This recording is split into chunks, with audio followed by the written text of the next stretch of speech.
पावसाळा अगदी तोंडावर आला असताना पूर परिस्थितीचा सामना करण्याकरिता आपत्ती व्यवस्थापनाला लागणारे साहित्य आणि मनुष्यबळाची वाढ व उत्तम नियोजन करावे अशी मागणी भाजपाचे महानगर जिल्हाध्यक्ष राहुल पावडे यांनी निवासी उपजिल्हाधिकारी यांच्याकडे निवेदनाच्या माध्यमातून केली आहे।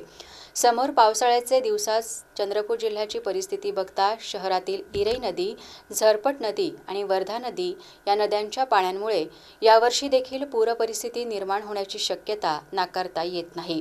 अतिवृष्टी झाल्यास चंद्रपुरातील नदीकाठालगतची वसाहती आणि सखल भागात पाणी साचून नागरिकांचे मोठ्या प्रमाणात नुकसान होत असते। त्यामुळे शहरातील नाले आणि पाण्याचा निचरा होणाऱ्या जागा या मनपा प्रशासन आणि जिल्हा प्रशासनाने समन्वय साधून योग्यरित्या पावसाळ्यापूर्वीच स्वच्छ करून त्या पद्धतीने नियोजन करावे अशी चर्चाही यावेळी राहुल पावडे यांनी निवासी जिल्हाधिकारी यांच्याशी केली व तशा सूचना संबंधित अधिकाऱ्यांना द्याव्यात असा आग्रह केला।